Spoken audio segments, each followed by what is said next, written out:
Hello dear learners, PG is here and welcomes you in PG point. देखिए, आज हम लोग करने जा रहे हैं आपके शॉर्ट आंसर टाइप क्वेश्चंस, जो कि आपके किस चैप्टर के रहने वाले हैं। तो अभी जो आप हमारे साथ में कल ही लॉन्ग आंसर्स कंप्लीट करके आए हैं, है ना, उसी चैप्टर के अब आज हम आपको चैप्टर नंबर 5 जो था ना आपका, दल निर्माण में संप्रेषण का क्या महत्व होता है, यानी कि इंपॉर्टेंस ऑफ कम्युनिकेशन क्या होती है किसी भी दल के निर्माण यानी कि टीम बिल्डिंग में।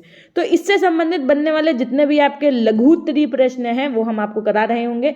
हमने आपको कल भी बताया था कि यहाँ से इस चैप्टर से 110% क्वेश्चन बनेगा, तो बहुत अच्छे से चीज़ों को समझने का प्रयास करिएगा। जब आप अच्छे अच्छे शब्दों का प्रयोग करके आएंगे तभी आपको नंबर पेपर में बढ़िया मिलेंगे, है ना। तो उस चीज़ के लिए आप जब अच्छे से पढ़ेंगे, चीज़ों को ना सुनेंगे, जितना कोई एक अच्छा राइटर कब बनता है, जब वो बहुत अच्छी चीज़ों को सुनता है ना।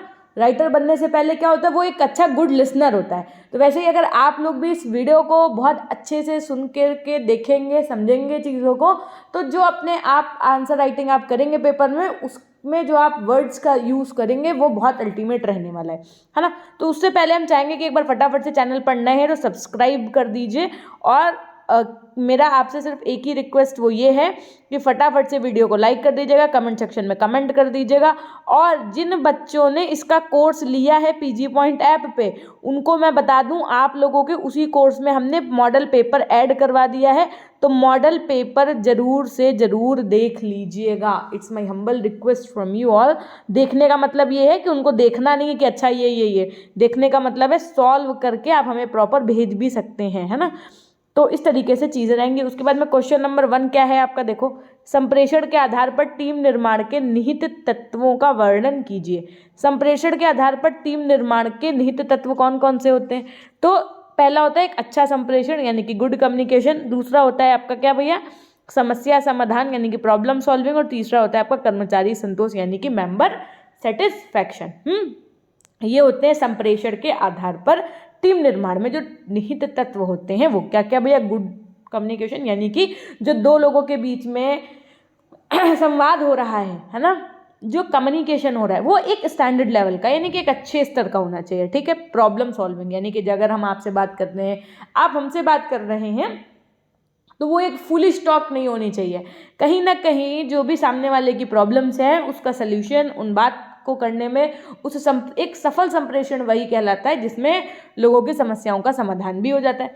कर्मचारी संतोष यानी कि जब भी आप देखते होंगे कोई ना धरना प्रदर्शन हो जाता है, कुछ हो जाता है, फिर क्या होता है, बातचीत करके मामला सुलटाया जाता है।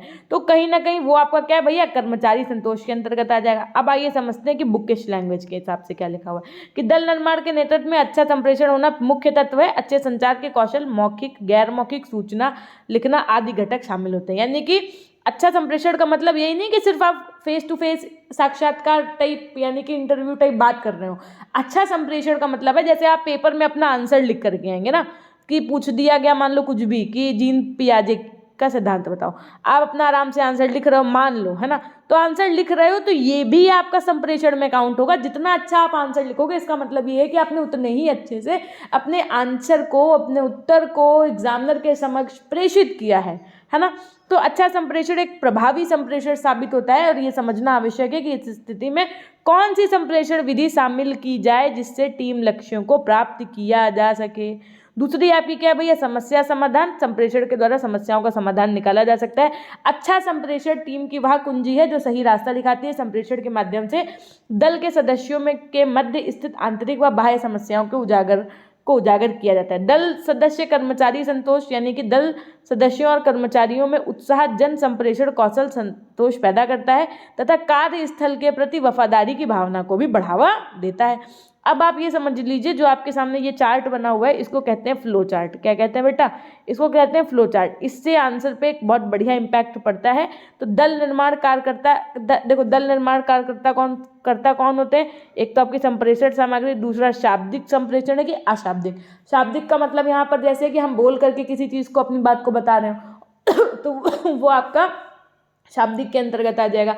उसी चीज़ को हम लिख करके बता रहे हो तो वो आपका अशाब्दिक के अंतर्गत आ जाएगा, है ना। और फिर ये कितना अच्छा तरीके से प्रभाव डालता है। और इसी को हम कहते हैं क्या भैया, कि ये एक सफल संप्रेषण के अंतर्गत आ जाएगा और यहीं से समस्या समाधान भी हो जाएगा। ये चीज़ें आपकी जो है वो भैया किसके अंतर्गत आ जाएंगी, कर्मचारी संतोष के अंतर्गत आ जाएंगे। यानी कि संप्रेषण सामग्री का मतलब क्या हो गया भैया कि सुनने वाला अच्छे से चीज़ों को समझ पाए, है ना। शाब्दिक और अशाब्दिक ये आपका अच्छे संप्रेषण के अंतर्गत आ जाएगा और इसका प्रभाव किस पर पड़ता है, कर्मचारी संतोष पर पड़ता है। तो इस हिसाब से आपका आंसर नंबर 1 शॉर्ट्स में कंप्लीट हो गया। अगर मैं बात करूं क्वेश्चन नंबर 2 की, क्वेश्चन नंबर 2 आपका क्या कह रहा है, दल निर्माण में संप्रेषण की अवधारणा को स्पष्ट कीजिए। दल निर्माण में संप्रेषण की अवधारणा की अगर बात की जाए तो दल निर्माण का मतलब टीम बिल्डिंग, टीम बिल्डिंग का प्रत्यक्ष हम लोग उद्योग, व्यापार, राजनीति तथा समाजशास्त्र में ही देखते आए हैं, परंतु वर्तमान में यह पाया गया है कि शिक्षा के क्षेत्र में भी दल निर्माण उतना ही महत्वपूर्ण है जितना अन्य क्षेत्रों में। आपने देखा होगा बिजनेस में बहुत सारे टीम मेंबर्स होते हैं, बहुत सारे ग्रुप्स होते हैं, बहुत सारी टीम्स बनती हैं, बहुत सारे अलग अलग लेवल पे काम होते हैं। तो सेम उसी तरीके से अब ये चीज़ विद्यालय स्तर यानी कि स्कूल लेवल पे भी देखी गई है। मैम ऐसा क्यों, हमने कहा ऐसा इसलिए जैसे लाइक कोई भी प्रोजेक्ट देना होता है, बच्चों को कुछ भी देना होता है, तो वो किसके माध्यम से होता है बेटा, टीम बिल्डिंग के माध्यम से ही होता है। टीम निर्माण में नेतृत्व के प्रत्येक की अहम भूमिका होती है, किसके, नेतृत्व के, है ना। शिक्षा में नेतृत्व की उपयोगिता शिक्षा प्रशासन तथा शिक्षण अधिगम के क्षेत्र में उल्लेखनीय रूप से आते हैं। शिक्षा के क्षेत्र में कार्य कर रहे विभिन्न विद्वानों ने दल निर्माण में नेतृत्व की विभिन्न शैक्षिक सिद्धांतों तथा प्रकारों के संप्रेषण का आधार बनाया है। जैसे नेतृत्व के सिद्धांत आपका, अगर मैं नैशविले की नेतृत्व शैली प्लस संप्रेषण के सिद्धांत और नेतृत्व का सिद्धांत, ये मिलकर के क्या होता है भैया, दल निर्माण की अवधारणा बनती है। एग्जाम्पल के तौर पे इसमें आप देख सकते हैं संप्रेषण की अंतःक्रिया, जिसके अंतर्गत शाब्दिक और अशाब्दिक आ जाएगा, है ना। शाब्दिक संप्रेषण के अंतर्गत प्रत्यक्ष और अप्रत्यक्ष व्यवहार आता है और अशाब्दिक के अंतर्गत उत्साहवर्धक और प्रतिबद्ध क्रियाएं आती हैं। टीम निर्माण की अवधारणाओं में संप्रेषण की अहम भूमिका होती है। आप ये मान के चलिए जितना तगड़ा कम्युनिकेशन होगा उतना ही बढ़िया उसकी टीम मेंबर्स काम कर रहे होंगे, टीम बिल्डिंग अच्छी होगी और ज़्यादा दिन तक चीज़ें स्थायी रूप से चला करेंगे, है ना। तो जो कि एक संप्रेषण के सिद्धांतों पर आधारित होती है। अगर मैं टीम निर्माण में संप्रेषण के सिद्धांतों को प्रयोग को समझाने की अगर आपसे बात की जाए तो देखो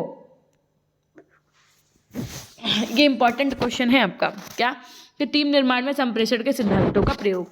तो टीम निर्माण में संप्रेषण के सिद्धांतों का प्रयोग 2 प्रकार से किया जाता है। कौन कौन सा, पहला होता है तत्परता का सिद्धांत और दूसरा होता है आपका भाषा के उचित उपयोग का सिद्धांत, है ना। याद रखिएगा ये टीम निर्माण में संप्रेषण के कितने सिद्धांत होते हैं, 2 सिद्धांत। कौन कौन से, तत्परता का सिद्धांत और भाषा के उचित प्रयोग का सिद्धांत। तत्परता का सिद्धांत का मतलब है हर एक कार्य पूरी तल्लीनता लगन के साथ में कंटिन्यू काम करे, ये नहीं कि वो छोड़ के भाग जाए। संप्रेषण तभी प्रभावी हो सकता है जब उसे प्राप्त करने वाला टीम सदस्य पूरी तरह से तैयार हो। प्रभावी संप्रेषण टीम सदस्यों के मध्य अभिप्रेरणा उत्पन्न करते व उनमें रुचि जागृत करने का कार्य करता है, जिससे दल के सदस्यों दल कार्य को करने के लिए तत्पर हो जाते हैं। भाषा के उचित उपयोग के सिद्धांत की अगर मैं बात करूं तो दल की संरचना व स्वरूप उसकी कार्यशैली द्वारा परिणित होती है, जिसमें संप्रेषण के प्रमुख सिद्धांत भाषा की विशेष भूमिका निहित रहती है। जिस दल में नेतृत्व करता की भाषा शैली प्रभावपूर्ण व स्पष्ट होगी, उस दल की कार्यशैली भी प्रभावपूर्ण व निर्णायक होगी। समझिएगा बात को, जो भी ग्रुप है, जो भी दल है, जो भी टीम है ना, उसका जो भी नेतृत्व कर रहा हो, यानी कि कोई ना कोई तो उसका लीडर होता ही ना भाई, एक ग्रुप का लीडर भी तो होता है ना। जस्ट लाइक क्लास का मॉनिटर होता है, तो वैसे ही जो भी आपको प्रोजेक्ट मिला उसमें मान लो 10 टीम मेंबर हैं, तो इन 10 में कोई एक लीडर भी तो बनाया जाएगा ना। तो वो जो लीडर है उसकी जो भाषा शैली है उसका भी बहुत अल्टीमेट जो है एक इम्पैक्ट पड़ता है जब वो अपने प्रोजेक्ट को प्रेजेंट कर रहा होता है टीचर्स के सामने, है ना। तो संप्रेषण में भाषा के उचित उपयोग के निम्न गुण होने चाहिए, यानी कि भाषा की स्पष्टता होनी चाहिए और अपनी बात को आप बहुत ज़्यादा लंबे तरीके से जब कहो तब ना समझ में, संक्षिप्त रूप में, है ना। कहते नहीं है कि 100 सुनार की 1 लोहार की, कहने का आशय ये है कि कम शब्दों का प्रयोग करके संक्षिप्त में आप अपनी बात को पूरा समझा भी दें और ख़त्म भी कर दें। विचारों की सुसंबद्धता होनी चाहिए, यानी कि एक आकाश की एक पाताल की बात नहीं करनी है ना। चीज़ों को कंटिन्यू जोड़ जोड़ के पूरा बताते रहना है। उचित अनुतान, मतलब जब भी पिच यानी कि कोई दुख की बात है तो उसको उस तरीके से, सुख की बात है तो उसको उस तरीके से रिप्रेजेंट करना आना चाहिए। दल निर्माण की अवधारणा सिद्धांतों व निहित तत्वों के आधार पर दल निर्माण में संप्रेषण का महत्व और अधिक बढ़ जाता है। इस तरीके से आपने क्या समझा, इस तरीके से आपने ये समझा कि जो टीम निर्माण होता है ना, जो टीम बिल्डिंग होती है उसमें कम्युनिकेशन के कितने लॉ होते हैं, यानी कितने सिद्धांत होते हैं, तो वो हमने आपको दोनों बातें बता दी। अब नेक्स्ट वन क्या है कि दल निर्माण के उद्देश्यों को स्पष्ट कीजिए। What is the goal of team building, है ना। तो टीम निर्माण के उद्देश्य क्या होते हैं भाई। देखो अगर ये आप आंसर लिखो तो स्टूडेंट के पॉइंट ऑफ व्यू से लिखिएगा। क्यों? क्योंकि you are going to be a teacher, है ना, और आपको एज अ टीचर क्या थॉट्स हैं वो प्रेजेंट करने हैं, है ना। तो उस परिप्रेक्ष्य में आप आंसर इस चीज़ का लिखेंगे, ठीक है। अब देखो, छात्र में या समूह के सदस्यों के मध्य सहयोग की भावना का विकास होता है। उसके बाद में ये तो हम आपको बता चुके हैं ऑलरेडी जब हमने लॉन्ग आंसर कल कराया था। सदस्यों में संप्रेषण कौशल का विकास होता है। भैया जब बच्चा ग्रुप में काम कर रहा है ना, तो उसको होगा कि हाँ यार कल हम लोगों का प्रोजेक्ट सबमिट होना है, तो ना आज ही सब लोग मिलके ख़त्म करवा लिया जाए काम, है ना। और उसके बीच में वो लोग आपस में अच्छे से बातचीत करेंगे, सुनो इस चीज़ को ऐसे नहीं ऐसे रिप्रेजेंट करेंगे, अगर मान लो हम लोग इसको इस तरीके से नहीं इस तरीके से करेंगे तो ज़्यादा अच्छा लगेगा, है ना। समस्या समाधान करने की योग्यता विकसित होना। पता चले कोई प्रॉब्लम आ रही है लास्ट मोमेंट पे, उसने कह दिया ऐसे नहीं इस जगह पे ऐसे इसको सेट कर दो तो और अट्रैक्टिव दिखेगा, है ना। ये चीज़ जो कमी है वो भी छिप जाएगी, तो उसको एकदम बहुत ज़्यादा सब लोग वो करने लगते हैं, अरे वाह तुम्हारी वजह से हुआ, मतलब थोड़ा सा तो उनको मोटिवेशन भी मिलता है। बिना विश्वास के किसी भी समूह का संचालन नहीं किया जा सकता, अतः समूह के सदस्यों में विश्वास की भावना भी विकसित होती है। तो जैसे उसने कहा कि नहीं हम प्रोजेक्ट का काम में हम सारा क्राफ्ट का काम कर लेंगे, हम सारा राइटिंग का काम कर लेंगे, हम सारा एडिटिंग का काम कर लेंगे, तो एक दूसरे पे क्या है कि विश्वास है कि हाँ राहुल को ये काम दिया गया तो वो ये काम कर लेगा, ऐसा नहीं है कि उसके ऊपर विश्वास नहीं है ना। तो इस तरीके से विश्वास की भावना भी विकसित होती है। नैतिक स्तर का निर्माण होता है बच्चों में।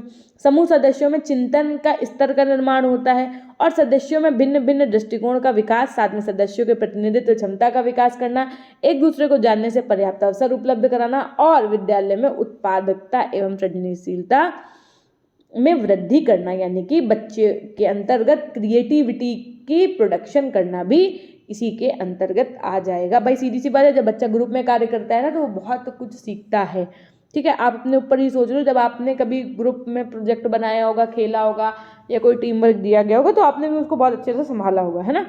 संप्रेषण में सुधार करने के लिए, उसके बाद में देखिए नेक्स्ट क्वेश्चन क्या कह रहा है कि संप्रेषण में सुधार करने के लिए दल निर्माण की भूमिका का वर्णन कीजिए, यानी कि संप्रेषण में सुधार करने के लिए एक टीम बिल्डिंग का क्या रोल होता है इसको डिफाइन करना है ना। तो संप्रेषण में सुधार करने के लिए दल निर्माण की अगर बात की जाए तो विद्यालय में स्वाभाविक एवं समरस संप्रेषण स्थापित करने के लिए करने का कार्य शिक्षा प्रबंध एवं प्रशासन, यानी कि आपका जो डाउनवर्ड कम्युनिकेशन होता है वो किसके किसके बीच, भैया प्रशासक शिक्षक छात्र के बीच में होता है। अगर मैं बात करूँ शैक्षिक क्षैतिज संप्रेषण की, है ना, तो शिक्षक अभिभावक एवं अन्य संप्रेषण में सम्मिलित सदस्य एक दल की तरह कार्य करते हैं और यदि उनमें संप्रेषण व्यवस्थित रूप से स्थापित नहीं होता है तो अनेक बाधाएं उत्पन्न होती हैं। अतः इसके लिए आवश्यक है कि दल के प्रत्येक सदस्य में संप्रेषण कौशल को विकसित किया जाए, जबकि बिना संप्रेषण के कोई भी समूह ठीक से कार्य नहीं कर सकता है। सीधी सी बात है, अगर उनके बीच में कम्युनिकेशन ही अच्छा नहीं होगा तो कोई भी समूह बहुत, यानी कि कोई भी टीम कह लीजिए, ग्रुप कह लीजिए, वो अच्छे से कार्य नहीं कर पाएगा, यानी कि जो उसको कार्य दिया गया है वो भी सफलतापूर्वक नहीं हो पाएगा। तो दल निर्माण उपायों के अनुसार टीम के सदस्यों में संप्रेषण योग्यता का विकास करने के लिए दल के सभी सदस्यों को कुछ आधारभूत योग्यता, जैसे कैसे कि श्रवण का मतलब है ये नहीं कि सिर्फ आप बोलना ही जानते हो, आप किसी की बात को सुन ही नहीं रहे हो, एक अच्छा लिसनर भी आपको बनना पड़ेगा, है ना, एक अच्छा स्पीकर भी, एक अच्छा राइटर भी, है ना। सब एक दूसरे को जानना, ये सब चीज़ें होनी चाहिए। ये नहीं कि सिर्फ हम ही बोलेंगे, जो हम कहेंगे वही होगा, नहीं, आपको सभी सदस्यों की बात माननी होगी, है ना। वहाँ आपकी दादागिरी नहीं चलेगी। यदि दल के सदस्यों में इन योग्यताओं का विकास कर दिया जाए तो संप्रेषण सरलता से स्थापित किया जा सकता है और इसके लिए विद्यालय में प्रतियोगिताएं हैं, सम्मेलन हैं, खेल हैं, सांस्कृतिक कार्यक्रम हैं, इन सभी का आयोजन समय समय पर करना चाहिए। सदस्यों को मध्य संप्रेषण की स्थापना दो प्रकार से की जाती है, एक तो होता है आपका मौखिक संप्रेषण, दूसरा होता है आपका लिखित संप्रेषण। अगर मैं मौखिक संप्रेषण की बात करूं तो मौखिक संप्रेषण कभी कभी सदस्यों के मध्य गलतफहमी उत्पन्न कर देता है, और अगर मैं लिखित संप्रेषण की बात करूं तो जहां तक संभव हो लिखित संप्रेषण का प्रयोग करना चाहिए। इससे संप्रेषण प्रक्रिया में स्पष्टता एवं पारदर्शिता बनी रहती है। संप्रेषण में सुधार करने हेतु शिक्षक, प्रशासक एवं छात्रों का मिलकर दल निर्माण किया जाता है और दल निर्माण का कर देने से भी सभी एक दूसरे से प्रत्यक्ष रूप से जुड़ जाते हैं और अपनी समस्या को सीधे उस समस्या से संबंधित व्यक्ति के क्या भैया अवगत करा सकते हैं। जब भी सदस्य एक दल के रूप में कार्य करते हैं तो उनके प्रभावी संप्रेषण स्थापित हो जाते हैं। तो ये तो हो गया आपका आंसर। नेक्स्ट क्वेश्चन क्या था भैया कि संप्रेषण किसे कहते हैं। ये हमने आपको भी ऊपर पढ़ाया भी था, उतने जब लॉन्ग आंसर कल करा रहे थे ना तब हमने आपको करवाया था ना कि टीम बिल्डिंग क्या होता है, संप्रेषण क्या होता है एंड ऑल। तो फिर से एक तरीके से आपका रिवीजन टाइप हो जाएगा। फिर से समझिए कि संप्रेषण क्या होता है, व्हाट इज द कम्युनिकेशन, है ना। तो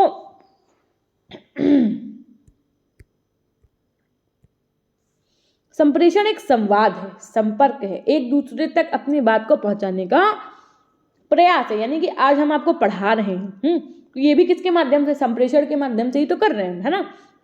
बोलकर, किसी चीज को सुनकर, देखकर, पढ़कर, चित्र बनाकर एक दूसरे तक अपनी बात को पहुंचाते हैं और दूसरे की बात को समझते हैं। समझ में आई बात, संप्रेषण किसे कहते हैं।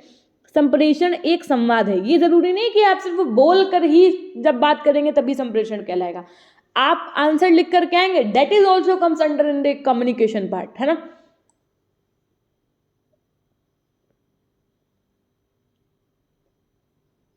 आपका किसी को सुनकर के उस पर प्रतिक्रिया जाहिर करना, किसी को देख करके, कहते नहीं बहुत लोग एक अरे देखो कैसे लहंगा पहने हैं ना, कैसे जा रही हैं, कैसे चल रही हैं, अभी तक एकदम ठीक थे, अब इनके बुखार आ गया। तो ये सब चीज़ें भी क्या है, संप्रेषण के अंतर्गत आएंगी। आपकी समझ रहे हैं। कहने का आशय ये है कि किसी को देखकर, पढ़कर, चित्र बनाकर एक दूसरे तक अपनी बात को जो हम पहुंचाते हैं तथा दूसरे की बात को सुनते हैं, समझते हैं, ये सारा आपका एक संप्रेषण के अंतर्गत आ जाता है। संप्रेषण के मूल में यह विचार निहित है कि व्यक्ति समस्याओं पर परस्पर मिलजुल कर विचार करे और एक दूसरे के दृष्टिकोण को समझकर सामंजस्यपूर्ण ढंग से अपने कर्तव्यों का निर्वहन करने हेतु लक्ष्य प्राप्ति की दिशा में सुगमता पूर्वक बढ़ सके। संप्रेषण के अर्थ को स्पष्ट करने वाली कुछ मुख्य परिभाषाएं हैं और जो इस प्रकार से हैं। क्या कि मिलेट के अनुसार कहा गया है कि संप्रेषण को किसी साझे के प्रयोजन की साझा समझ के रूप में परिभाषित किया जा सकता है। वहीं पर टीड ने यह बात कही कि संप्रेषण का मूल समान विषयों पर क्या भैया मस्तिष्कों के मेल को स्थापित करना है। यही बात इसी तरीके से साइमन है, एफ.जे. मेयर है, न्यूमैन एंड समर है, इन्होंने अपनी अपनी बातें मतलब अपने अपने पॉइंट्स रखे हैं कि संप्रेषण क्या है ना। फिर देखिए जरा इन परिभाषाओं से लेकिन कंक्लूजन क्या निकलता है, ये निकलता है कि संप्रेषण उस प्रक्रिया का नाम है जिसमें दो या दो से अधिक व्यक्ति अपने संदेश तथा इन संदेशों से संबंधित भावनाएं, विचार, तर्क, तथ्य, है ना, इन सब तथा विश्वासों का आदान प्रदान कर सकें। संप्रेषण की प्रक्रिया द्विमार्गीय होती है जिसके अंतर्गत पृष्ठपोषण तथा अंतःक्रिया होती है। कैसी होती है संप्रेषण की प्रक्रिया, तो याद रखिएगा कि संप्रेषण की प्रक्रिया आपकी द्विमार्गीय होती है और इस प्रकार का संप्रेषण ही प्रभावशाली संप्रेषण माना जाता है। प्रसिद्ध विद्वान आपके पिफनर ने संप्रेषण को प्रबंध का हृदय कहा था। ये बात हमने आपको कल बताई थी। अब देखो संप्रेषण की विशेषताओं पर प्रकाश डालिए कि कम्युनिकेशन की क्या इंपॉर्टेंस होती है, क्या विशेषताएं होती है। पहली बात तो संप्रेषण क्या है भैया, एक मानवीय प्रक्रिया है ना, और इसमें अंतःक्रिया होती है जो आदान प्रदान को प्रोत्साहित करती है तथा पृष्ठपोषण देती है। संप्रेषण की प्रक्रिया में अनुभवों की भागीदारी होती है जब तक उन अनुभवों पर सभी का अधिकार न हो जाए। संप्रेषण के कारण प्रबंधन का स्वरूप सक्रिय तथा परिवर्तनशील रहता है। संप्रेषण प्रक्रिया एक मार्गी तथा द्विमार्गी दोनों प्रकार की होती है, परंतु द्विमार्गी प्रक्रिया अधिक प्रभावशाली होती है क्योंकि इसमें पृष्ठपोषण दिया जाता है और अंतःक्रिया भी होती है। संप्रेषण वह साधन है जिसमें भैया विचारों और भावनाओं की भागीदारी होती है। शिक्षण की प्रभावशीलता संप्रेषण की प्रभावशीलता पर निर्भर करती है। प्रभावशाली संप्रेषण की अपनी एक शब्दावली होती है जिसके सुनिश्चित प्रयोग होने पर संप्रेषण सार्थक होता है और संप्रेषण के लिए संदेश, लक्ष्य, भेजने वाला, प्राप्त करने वाला यानी कि प्रेषक करता, प्राप्त करता, भाषा, विषय वस्तु यानी कि क्या कंटेंट है, क्या लैंग्वेज यूज़ कर रहे हैं, है ना, और मीडियम क्या है ना। जैसे हम आपको यहाँ पर पढ़ा रहे हैं तो हिंदी में पढ़ा रहे हैं, हम क्या है भेजने वाले यानी कि प्रेषक करता है। आपके सामने हम अपनी चीज़ें प्रेषित कर रहे हैं, किसके माध्यम से कर रहे हैं, यूट्यूब के माध्यम से कर रहे हैं। हमारा कंटेंट जो है वो कैसा है, वो आपके पेपर 1 के अनुसार है। हमारी भाषा कौन सी यूज़ कर रहे हैं हम, तो भाषा प्रयोग हम हिंदी कर रहे हैं ना। तो इस तरीके से ये सारी चीज़ें क्या है आपके संप्रेषण के घटक हैं। संप्रेषण ऊपर से नीचे तथा नीचे से ऊपर दोनों दिशाओं में चलता रहता है। नेक्स्ट क्वेश्चन क्या है आपका कि संप्रेषण प्रक्रिया के प्रमुख घटक कौन से। यहाँ पर प्रमुख शब्द लगा दिया, ध्यान दीजिएगा। प्रमुख शब्द घटक, ऐसे घटक तो बहुत सारे होते हैं लेकिन प्रमुख की अगर बात आ जाए तो सबसे पहले आपको क्या लिखना होगा भैया, संप्रेषण के लक्ष्य में प्रायः लक्ष्य के अनुरूप ही संदेश तय किया जा सकता है और यदि संदेश त्वरित देना है तब त्वरित माध्यम यथा जैसे तार, फोन, फैक्स, है ना, इसी के अनुसार भाषा संक्षिप्त परंतु अर्थ को स्पष्ट करने वाली होगी तभी वो बात को समझ पाएगा। और दूसरा है आपका संप्रेषक। संप्रेषक मतलब संदेश भेजने वाला, है ना। जैसे हम आपको यहाँ से पढ़ा रहे हैं तो हम क्या हैं आपके लिए इस समय, हम आपके लिए संप्रेषक हैं, है ना, जो मूलतः संदेश का कारण होता है। और संप्रेषक जितना महत्वपूर्ण होगा संदेश का महत्व उतना ही अधिक होगा। यानी कि हम जितना अच्छा आपको पढ़ाएंगे उतना ही अच्छा आप चीज़ों को सीख पाएंगे।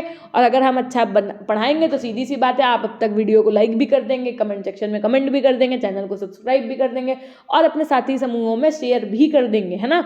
तो ये विश्वसनीयता संदेश के महत्व को कम या अधिक करती है। किसकी वजह से होता है? सब संप्रेषक की वजह से। अगर हम आपको अच्छे से नहीं पढ़ा रहे होंगे तो क्या आप कमेंट सेक्शन में कमेंट करेंगे? क्या आप लाइक करेंगे? बिल्कुल नहीं करेंगे।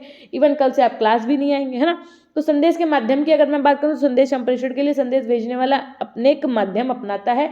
एक प्रबंधक कभी व्यक्तिशः लिखित, कभी मौखिक, कभी नोटिस बोर्ड पर, आम सूचना पत्र वाहक द्वारा, पत्रवाहक पुस्तिका द्वारा तथा त्वरित संदेश द्वारा तार द्वारा क्या करता है भैया? भेजता है ना। ये कुछ मीडियम्स है जिनके थ्रू अपने मैसेज को कन्वे करते हैं लोग। संदेश श्रृंखलाएं क्या होती हैं? यानी कि संदेश संप्रेषण में अनेक प्रकार की श्रृंखलाएं अपनाई जाती हैं। जब संदेश उच्च अधिकारी द्वारा संगठन में निम्न स्तर पर आसीन व्यक्ति को भेजा जाता है तब ऊपर से नीचे की श्रृंखला, और जब संगठन में कार्यरत समान स्तर के व्यक्ति को संदेश दिया जाता है, और जब क्षैतिज श्रृंखला जब निचले स्तर से संदेश भेजा जाता है तो उसे नीचे से ऊपर संदेश श्रृंखला कहते हैं, है ना। जैसे कि मान लो किसी आईएएस ने कुछ कहा तो वो बात सब तक आनी है तो वो आपका ऊपर से नीचे हो जाएगा, और यदि मान लो किसी चपरासी को ऊपर बात पहुंचानी है तो वो आपका नीचे से ऊपर तक चला जाएगा। संदेश की जो विषय वस्तु होती है वो कैसी होनी चाहिए? स्पष्ट होनी चाहिए और बोधगम्य होनी चाहिए, यानी कि समझ अंडरस्टैंडिंग से रिलेटेड होनी चाहिए। संदेश की भाषा जो होनी चाहिए वो क्या होनी चाहिए? ईजी होनी चाहिए। लेकिन जो सैनिक लोग होते हैं वो अपने गोपनीय प्रशासनिक भाषा को यूज़ करते हैं, यानी कि कूट भाषा, कोडिंग लैंग्वेज का यूज़ करते हैं। बाकी जो संदेश प्रेषित करते हैं आप आमतौर पर देखते हैं शादी वगैरह के कार्ड में, इसमें एकदम परफेक्ट लैंग्वेज लिखी होती है जो कि अलग अलग प्रकार से यूज़ की जाती है। नेक्स्ट क्वेश्चन आपका क्या है कि संप्रेषण की आवश्यकता तथा महत्व पर प्रकाश डालिए, यानी कि संप्रेषण की आवश्यकता और महत्व को आपको बताना है। तो जब भी आप आंसर लिख रहिएगा तो इस तरीके से लिखना नहीं शुरू कर दीजिएगा, है ना। हालांकि समझाएंगे तो हम आपको यहीं से, लेकिन आप इस तरीके से नहीं लिखेंगे। आप सबसे पहले हेडिंग डालेंगे संप्रेषण की आवश्यकता, एक एरो बनाएंगे और उसके बाद में लिखना शुरू करेंगे। 2-3 लाइन लिखिएगा, पॉइंट 1, पॉइंट 2 करके ऐसे करके आप आवश्यकता लिख दीजिएगा। फिर हेडिंग डालिएगा संप्रेषण का महत्व, फिर आप तब 1 पॉइंट 2 पॉइंट ऐसे करके लिखिएगा तो वो आंसर ज़्यादा अच्छा इंपैक्ट डालेगा इन कंपैरिजन टू ऐसे पैराग्राफ में लिखने के लिए। अब देखो भैया, बिना प्रभावी संप्रेषण के समूह या समाज की कल्पना भी नहीं की जा सकती। संप्रेषण की उचित व्यवस्था के बिना कोई प्रशासकीय संगठन कार्य ही नहीं कर सकता है, और यदि संगठन अपने स्वरूप में अत्यधिक विस्तृत हो जाए तो यह अनिवार्य हो जाता है कि उसके संचालन अथवा नियंत्रण के स्तर पर कार्य की प्रगति से संबंधित पर्याप्त सूचनाएं निश्चित समय पर मिलती रहें। संप्रेषण व्यवस्था को प्रशासन प्रथम सिद्धांत माना जा सकता है। संगठन में आंतरिक और समन्वय के समायोजन की प्राप्ति के लिए संप्रेषण व्यवस्था का होना नितांत आवश्यक है। किसी व्यक्ति द्वारा कोई बात कह देना ही पर्याप्त नहीं होता है, बल्कि आवश्यकता इस बात की होती है कि सूचना पाने वाला सूचना को उसी प्रकार प्राप्त करे एवं उसका वही अर्थ लगाए जो सूचना देने वाले का है। संप्रेषण के माध्यम से ही प्रशासन के विभिन्न स्तरों और प्रशासन तथा जनता के बीच सही रूप से संपर्क किया जा सकता है। ये एक जानी मानी बात है कि यदि सरकारी कर्मचारी सरकार की नीतियों, कार्यक्रमों और उद्देश्यों से भली भांति परिचित होंगे तो वे केवल अपने कार्य की सार्थकता अधिक समझ सकेंगे, बल्कि कार्य का संपादन भी अधिक क्या होगा भैया? निकट के साथ रहेंगे। ठीक, इस तरीके से इसके अतिरिक्त यदि अधिकारी, समझिएगा बात को, यदि अधिकारियों को कर्मचारियों का विकास प्राप्त होगा तो वो उनके सहयोग के बल पर अपने कर्तव्यों के निर्वहन अच्छे ढंग से कर सकेंगे। आज के लोकतांत्रिक युग में प्रशासन और जनता के बीच संपर्क रहना भी आवश्यक है। अब आप समझ लीजिए कि अगर प्रशासन जनता के लिए कुछ ना करे, है ना, तो जनता रूठ जाएगी, या प्रशासन जो है प्रशासन की तरफ से जनता को जवाब ना मिले, यानी कि आपने देखे होंगे बहुत बार धरना प्रदर्शन हो जाता है ना, बहुत बार जनता सरकार से जवाब मांगती है। तो अगर वहां पर कहीं ना कहीं कम्युनिकेशन मात खा जाए, है ना, तो बहुत बड़े बड़े बदलाव, बहुत बड़े बड़े दंगे इवेंट तक हो सकते हैं ना। सारा खेल किसका है? सारा खेल है आपके बातचीत का, आपके कम्युनिकेशन का। तो यहाँ से एक सीख भी मिलती है। क्या सीख मिलती है? कि जीवन में आप गलत शब्दों का प्रयोग नहीं करिए। किसी के प्रति आप ऐसे वचन ना बोलो कि मतलब कटु वचन का प्रयोग ना करो, है ना। तो तब क्या होगा कि भाई लोग आपसे कहेंगे अरे, कहते नहीं है कि अरे वो बोलते हैं तो देखो एकदम फूल से झड़ते हैं। तो यानी कि उनकी जो कम्युनिकेशन स्किल है वो बहुत तगड़ी है ना। यदि प्रशासन जनता से अलग थलग रहता है तो लोकतंत्र व्यवस्था का कोई मूल्य ही नहीं रह जाता है। यही कारण है कि आधुनिक लोकतांत्रिक व्यवस्थाओं में सरकारी विभागों में सूचना प्रचार एवं जनसंपर्क अधिकारियों की नियुक्ति की जाती है। आज लगभग सभी राज्य सरकारों ने सूचना प्रकाशन और लोक संपर्क स्थापित कर लिए हैं। प्रबंध संबंधी साहित्य संप्रेषण विषय लेखों से परिपूर्ण है। वस्तुतः अंतः का युग संप्रेषण का विचार व्यवस्था का युग है। आप ट्विटर सबसे बड़ा एग्जाम्पल ले लीजिए, कोई बात होती है सबसे पहला कम्युनिकेशन वहां आकर के हो जाता है ना। संचार व्यवस्था के कारण ही आज औसत दर्जे का आदमी भी अपनी सरकार और अपने पड़ोसियों से अधिक निकट है और वह अपने चारों ओर के जीवन में अधिक एकरूपता का अनुभव करता रहता है। ठीक, नेक्स्ट क्वेश्चन है आपका शैक्षिक नेतृत्व की आवश्यकता को संक्षेप में। तो ये हमने आपको लॉन्ग आंसर जब सेकंड नंबर वाला पढ़ाया था कल, तो उसमें करवा दिया था, 2018-19 में पूछा भी गया है क्वेश्चन। तो अच्छे से आप चीज़ों को पढ़िएगा। इसीलिए जब हमने आपको लॉन्ग आंसर कराया था तो हमने आपसे ये कहा भी था कि इसको बहुत ध्यान से पढ़िएगा बेटा। क्यों? क्योंकि ये आपका पूछा जा सकता है शॉर्ट में भी, जरूरी नहीं हो सकता है जो हमने आपको शॉर्ट क्वेश्चन बताया हो ये टॉपिक आपका लॉन्ग में पूछ दिया जाए, जो हमने आपको लॉन्ग में बताया वो हो सकता है शॉर्ट में पूछ दिया जाए। तो आप बहुत अच्छे से चीज़ों को कनेक्ट करके पढ़िएगा, है ना। ये मत सोचो कि हम आंसर क्वेश्चन पढ़ रहे हैं, ये सोचो कि मैं टॉपिक का रिवीजन कर रहा हूँ या कर रही हूँ, है ना। बाकी प्लेलिस्ट में आप नीचे जब स्क्रॉल करोगे ना तो आपको सारी चीज़ें दिख जाएंगी, ऊपर तो बुक्स वाली क्लासेस दिखेंगी, है ना। तो फाइनली चैप्टर नंबर 5 तक आपका कंप्लीट हो गया। चैप्टर नंबर 6 के जो भी लॉन्ग आंसर हैं वो हम कल करवाएंगे, ठीक है। स्वाट का यहाँ पर क्या है भैया, एनालिसिस है और विद्यालय प्रबंधन में गुणवत्ता सुधार के लिए तथा शॉर्ट। तो बाकी का कल हम शुरू करेंगे, लेकिन उससे पहले हम आपको बता दें अगर अभी तक आप हमारे इंस्टाग्राम से नहीं जुड़े हैं तो पीजी पॉइंट ऑफिशियल के नाम से हमारा इंस्टाग्राम है, आप हमसे वहाँ जुड़ सकते हैं। पीजी पॉइंट के नाम से हमारा टेलीग्राम में है, हमसे वहाँ जुड़ सकते हैं। पीजी पॉइंट ऐप इंस्टॉल कर लीजिएगा, वहाँ पर मॉडल पेपर गिवन है आपके कोर्सेज में, तो जिन बच्चों ने लिया है वो सॉल्व कर लीजिएगा, है ना। वो बहुत इंपॉर्टेंट है आपके एग्जाम के पॉइंट ऑफ व्यू से। और अगर अभी भी आपने कोर्स नहीं लिया है तो ले लीजिए, उसमें जो भी क्वेश्चन हैं अगर आप उनको खुद से सॉल्व भी करके जाओगे ना तब भी बहुत अच्छा आप स्कोर करोगे अपने पेपर में, ठीक है। और बाकी अगर आपको कोई बहुत ज़्यादा दिक्कत हो तो आप हमें pgpoint100@gmail.com पे मेल कर सकते हैं। और बाकी पीजी पॉइंट ऑफिशियल इंस्टाग्राम से जुड़ जाइए, वो तो मैं ही देखती हूँ, आपको रिप्लाई करती रहूँगी, है ना। तो ये थी एक छोटी सी जानकारी। मिलते हैं हम आपसे नेक्स्ट क्लास के माध्यम से, तब तक के लिए अपना ध्यान रखिएगा, हमेशा खुश रहिए, मुस्कुराते रहिए, कभी अपने लिए तो कभी अपनों के लिए। Till then take care, bye bye, love you all, love you my dear class, अपना ध्यान रखिएगा।